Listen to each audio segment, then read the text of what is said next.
Good afternoon, morning, evening, or night, ladies and gentlemen.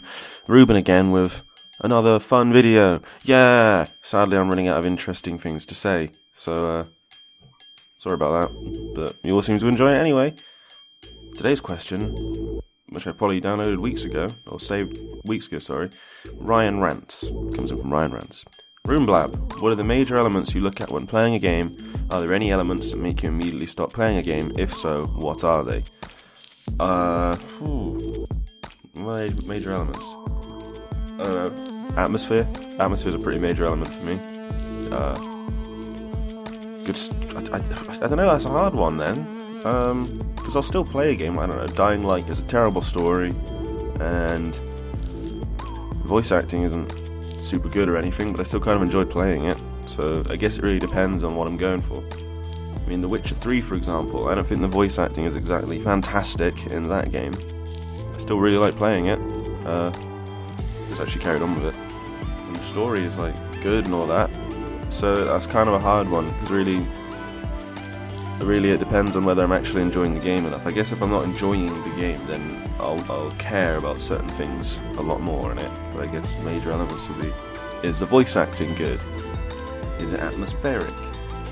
You know, that counts for like the way it looks and graphics, the soundtrack as well. The music is like fitting with the place, then the atmosphere, you know, it all works a lot better. Like I think Skyrim has really good atmosphere because how it looks and all the music and all the other shit going on.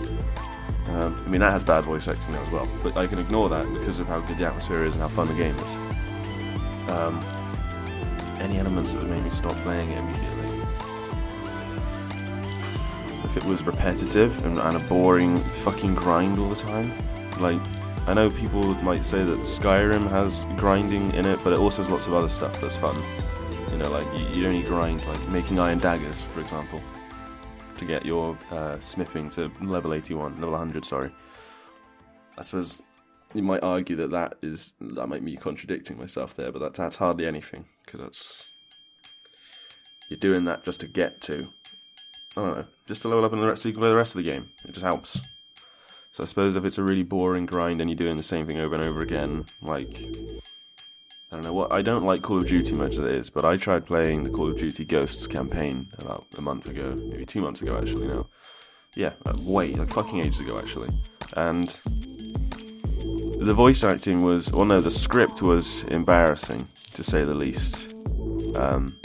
And the whole thing going on in the game was just America, yeah, which is, you know, nothing too far away from what Call of Duty is, but it was really, really fucking patriotic, and it just got on my nerves very quickly. It was like, come on, can we just, please, can we stop with the stars and stripes and stuff now? I've had enough. I've had a fucking enough. And the script was a joke. I can't give you any examples of it, but I remember when I was playing it, I was just like, this is embarrassing. It was just kind of like, it just fit in with all the Patriot shit, but it was like cringy the way they wrote it and delivered it. There was nothing remotely believable about it. It's just like, what are you doing?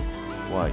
So anyway, died in a bullshit way and got taken back really far, and because I didn't like the game very much as it was, I just stopped playing it. And that was that. That was the end of Call of Duty Ghosts. So there's an element that made me stop playing a game. Maybe not forever, but for a bit. If I get killed and then get taken back really far, like in Mass Effect 1. Mass Effect 1 being, excuse me, infamously bad for its checkpoint saving. If for any of you that have played it, you'll know that its checkpoints are just the worst. That would be one thing that makes me stop playing a game immediately. But I'd always get back to it. I went back to Mass Effect 1, obviously. I finished it. Couldn't not. You know, I wanted to have a full save. Mass Effect 1, 2 to 3. Not the 3 with a particularly stellar ending, but hey ho. Let's not talk about that one. See, this is a hard question because I'm usually very picky with my games as it is. Sorry, I keep like belching today. I think it's only because I got up not long ago. That's a hard question because I don't know, I'm quite patient, so I don't it's nothing that'll make me immediately stop. I suppose if it looks bad, plays bad, you know, it has to be something really shit, but I wouldn't buy like, I don't know, remember when Brink? Yeah, remember when Brink was coming out? So I'm like, yeah, parkour, Mirror's Edge with guns, yeah, woo! And I just thought, the game looks bad. That game looks bad, but everyone still bought it stupidly. I don't know. So I don't just pick any fucking game. I can't really answer that question. I'm sorry, I've done a really bad job of answering it, I think. I guess I'll just list major elements. Are the graphics nice or pretty or whatever? You know, I don't expect. I'm not like 1080p, 60 frames per second. Doesn't bother me. Does it look nice? You know, yeah. It's got a good atmosphere, yeah, and music and stuff is good. Or, you know, I mean, it doesn't always have to have atmosphere, but I find the atmosphere helps. Like in Dark Souls 1, lots of atmosphere there. Dark Souls 2, less so. But Dark Souls 1 was full of it. So, yeah. Gameplay obviously has to be real, like, you know, at least okay. Skyrim, again. Press right trigger, press left trigger, press right trigger, press left trigger. It isn't exactly the best gameplay in the world, but you know, there's everything else that makes Skyrim good. I don't know. You all know what I mean. You've probably all played it. I mean, just look at Fallout 3, for example. What the fuck was VATS about? You couldn't even aim down the sights. You couldn't even aim down the sights in that game. But it's still good. So, yeah. Anyway, I think I may have got my point across. May have answered the question how you wanted it to be answered. Yeah. So anyway, thanks for watching this video. Be sure to leave any more suggestions. Seriously, leave some suggestions in the comments. I'm beginning to run out of like ones I can talk about for a while. It's getting down to all the little questions, which I just had to blitz through in one episode. Yeah, it's not looking good in my comments folder right now. We're dwindling. So give me some good fucking suggestions, all of you.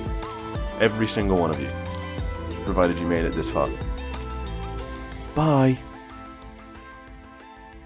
Content with it, and I think certain long-running series, they start to kind of look cash grabby or kind of pointless. And when you really think about all the big series like your Halos, your Uncharted, do they really need to continue past the trilogy point? Does there need to be an Uncharted 4? Does there need to be a Halo 5? Do there need to be a Halo 4? Obviously, it's a financial decision, and if a game sold like 10 million copies, they're gonna make a sequel to it.